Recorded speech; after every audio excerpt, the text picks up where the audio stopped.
It was a night that nobody expected, and one that the congregation at the Chosen Vessel Cathedral will never forget. When Bishop Marvin Sapp walked through those familiar church doors, the entire sanctuary fell silent.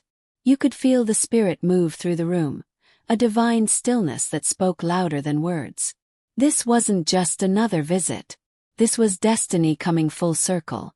To truly understand the weight of this moment, we need to go back. Back to a time before the Chosen Vessel was even under Bishop Richard Young's leadership.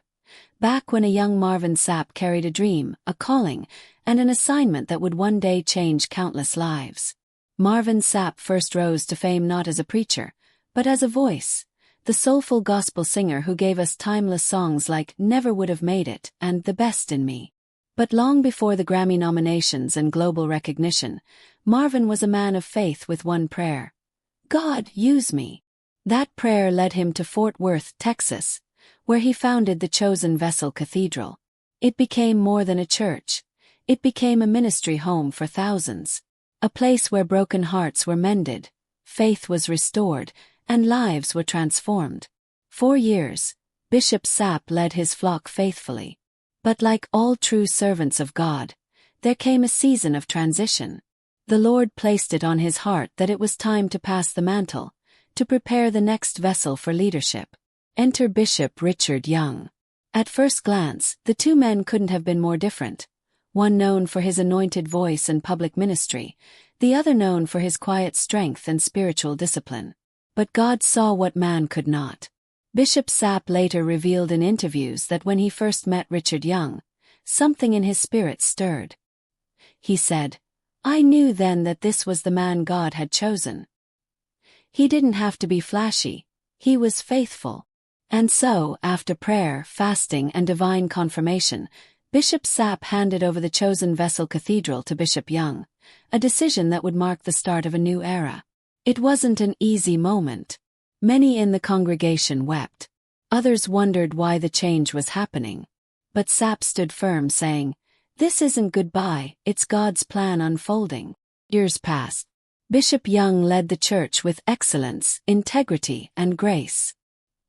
He didn't try to replicate Marvin Sapp. He honored his foundation and built upon it.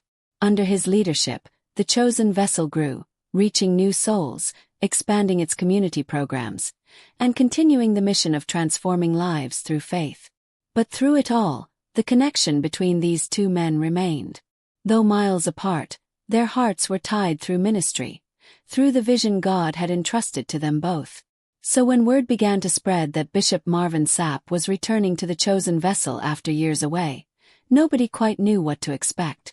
Was it just a visit? A guest sermon? Or something deeper?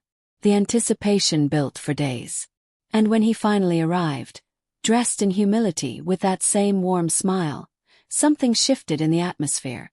As he approached the pulpit, tears filled Bishop Young's eyes. He had no idea the moment would be this emotional. The congregation rose to their feet, clapping, crying, worshiping.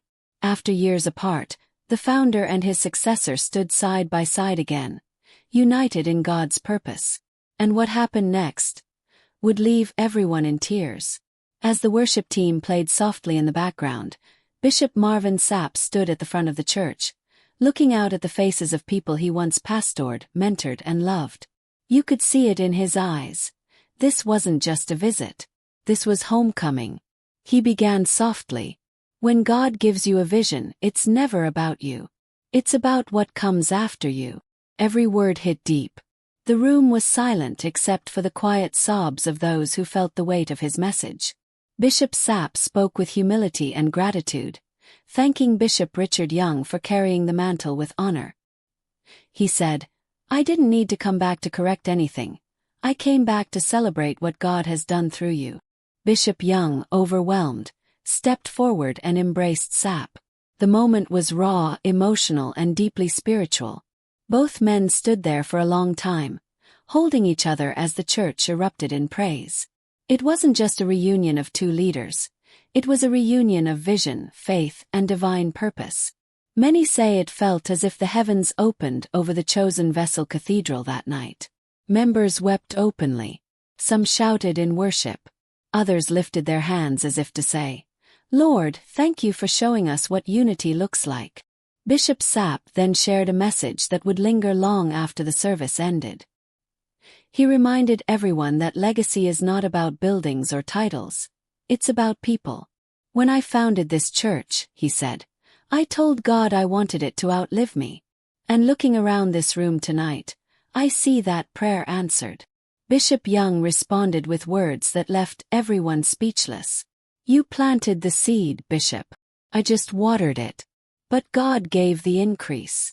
That moment encapsulated everything: humility, respect, and divine timing. As the two men prayed together, the presence of God filled the sanctuary. It was a living picture of spiritual succession done right. No ego, no conflict, just pure love and alignment with heaven's plan.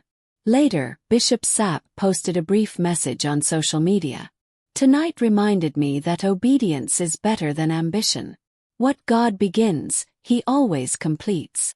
The video of that night quickly went viral. Millions of views, thousands of comments, and countless testimonies poured in from people around the world who said the reunion renewed their faith in what true ministry looks like. One viewer wrote, "This is what the church should be. Leaders passing the torch with love, not competition." Another said, "I cried watching this.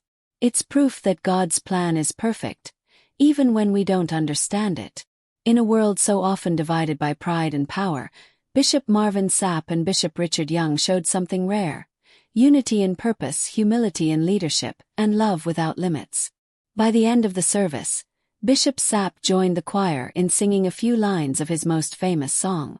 The crowd rose to their feet once more, worshiping, crying, celebrating. Because they knew they were witnessing more than a reunion. They were witnessing God's promise fulfilled. And as the lights dimmed and the final prayer was said, Bishop Sapp looked out at the congregation one last time and said softly, "The vision lives. The vessel still stands." It was a perfect ending to a night that will forever be remembered as a divine homecoming.